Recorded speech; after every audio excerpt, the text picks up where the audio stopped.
બાળકોનું બાઇબલ. પ્રથમ ઈશ્વર. એક સ્ત્રી અવાજવાળી ટેકરી ઉપર ઊભી હતી. તેની નિરાશ આંખો એક ભયંકર દ્રશ્ય જોઈ રહી હતી. તેનો પુત્ર મરી રહ્યો હતો. તે માતા હતી. મરિયમ એ એક જગ્યા નજીક ઊભી હતી કે જ્યાં ઈસુને વધ સ્તંભ પર જડી દીધો હતો. આ કેવી રીતે બન્યું? ઈસુનું આટલું સુંદર જીવન કેવી રીતે આવી ભયંકર સ્થિતિમાં ફેરવાઈ ગયું? ઈશ્વરે પોતાના પુત્રને કેવી રીતે ક્રૂસ પર મરવા દીધા? ઈસુ પોતે કોણ છે તે વિશે કોઈ ભૂલ કરી હતી? ઈશ્વર નિષ્ફળ ગયા હતા? ના, ઈશ્વર નિષ્ફળ ગયા ન હતા. ઈસુએ કોઈ ભૂલ પણ કરી ન હતી. ઈસુને ખબર હતી કે દુષ્ટ લોકો તેને કોઈ પણ સમયે મારી નાખી શકે છે. જોકે જ્યારે ઈસુ નાના બાળક હતા ત્યારે સિમિયોન નામના વૃદ્ધ માણસે મરિયમને આવનાર નિરાશા વિશે જણાવ્યું હતું.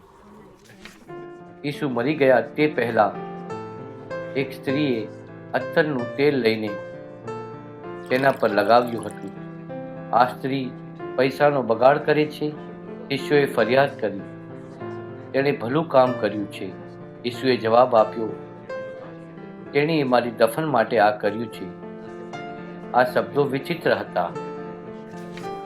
આ બીના બન્યા પછી યહૂદા, જે ઈસુના 12 શિષ્યોમાંનો એક હતો, તેણે મુખ્ય યાજકો પાસેથી ચાંદીના 30 સિક્કા લઈને ઈસુને પકડાવી દેવા માટે સંમત થયો.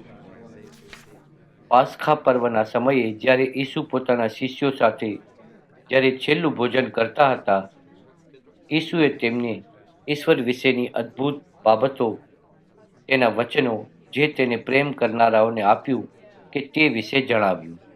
ત્યારબાદ તેણે રોટલી અને પ્યાલો લઈને તેમને વહેંચી આપ્યા. આ તેમની યાદગીરીને માટે આપવામાં આવ્યું હતું. આ ઈસુનું શરીર અને લોહી તેમને પાપોની માફી માટે આપવામાં આવ્યું છે. ત્યારબાદ તેના શિષ્યોને કહ્યું કે હવે તેને પરસ્વાધીન કરવામાં આવશે અને તેના શિષ્યો તેને મૂકીને ચાલ્યા જશે. હું તમને ત્યજી દઈશ નહીં. પિતરે આગ્રહ સાથે કહ્યું, મરઘો બોલ્યા અગાઉ તું મારો 3 વાર નકાર કરશે. ઈસુએ કહ્યું. તે રાત્રે મોડા ઈસુ ગેત્સેમાના બાગમાં પ્રાર્થના કરવા માટે ગયા. તેના શિષ્યો જે તેની સાથે હતા તેઓ ઊંઘી ગયા. ઓ મારા પિતા, ઈસુએ પ્રાર્થના કરી, આ પ્યાલો મારાથી દૂર કરો. છતાં પણ મારી ઈચ્છા નહીં પણ તારી ઈચ્છા પૂરી થાઓ. એકાએક યહૂદાની આગેવાની હેઠળ એક ટોળું બાગની અંદર પ્રવેશ્યું. ઈસુએ તેમનો વિરોધ ન કર્યો, પણ પિતરે એક વ્યક્તિનો કાન કાપી નાખ્યો. ઈસુએ એ માણસના કાનને સ્પર્શ કરી સાજો કર્યો. ઈસુને ખબર હતી કે તેનું પકડાવી જવું ઈશ્વરની ઈચ્છા અનુસાર હતું. ત્યારબાદ ટોળું ઈસુને મુખ્ય યાજકના ઘરે લઈ ગયા. ત્યાં યહૂદી આગેવાનોએ કે ઈસુને મરવું જોઈએ ત્યાં નજીકમાં પિતર અગ્નિ પાસે બેસીને બધું નિહાળી રહ્યો હતો. 3 વાર લોકોએ તેની સામે જોયું અને પિતરને કહ્યું કે તું ઈસુની સાથે હતો. 3 વાર પિતરે તેનો નકાર કર્યો. જેમ ઈસુએ તેને કહ્યું, તેણે પિતરે સમ ખાધા અને શાપ પણ આપવા લાગ્યો. આ બીના બન્યા પછી તરત જ મરઘો બોલ્યો. તે જેમ કે ઈશ્વરનો અવાજ હોય તેમ જ ઈસુના શબ્દો યાદ કરી પિતર ખૂબ જ રડ્યો. યહૂદાને પણ ખોટું લાગ્યું, કારણ કે તેને ખબર હતી કે ઈસુએ કોઈ પાપ કે ગુનો કર્યો ન હતો. ચાંદીના 30 સિક્કા યાજકો પાસે પરત કરવા માટે લઈ ગયો, પણ તેઓએ તે સ્વીકાર્યો નહીં. યહૂદા ત્યાં મંદિરમાં પૈસા નાખીને બહાર જઈને પોતાની જાતને ટીંગાડીને આપઘાત કર્યો. યાજકોએ ઈસુને પિલાત, જેની પાસે લાવ્યા, જે તે વખતનું ગવર્નર હતું. પિલાતે કહ્યું, આ માણસમાં મને કોઈ જ દોષ માલુમ પડતો નથી. પણ લોકોના ટોળાએ કહ્યું, તેને ક્રૂસ પર ચડાવો, તેને ક્રૂસ પર ચડાવો. આખરે પિલાત એમ કરવા મજબૂર થઈ ગયો અને ઈસુને ક્રૂસ પર મરવા માટે સોંપી દીધો. સિપાહીઓએ ઈસુને થપ્પડ મારી, મોં પર થૂક્યા અને તેને કોરડા માર્યા. તેઓએ તેને માટે અણીદાર કાંટાનો મુગટ બનાવ્યો અને તેના માથા પર ઘુસાડી દીધો. ત્યારબાદ તેઓએ તેને લાકડાના વધસ્તંભ પર જડીને મારી નાખ્યો.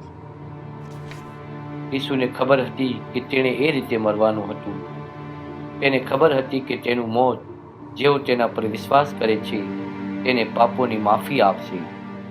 બે ચોરને પણ ઈસુને સાથે વધસ્તંભ પર જડવામાં આવ્યા હતા. એક ચોર ઈસુ પર વિશ્વાસ કરી પારદેશમાં ગયો, જ્યારે બીજાએ વિશ્વાસ ન કર્યો.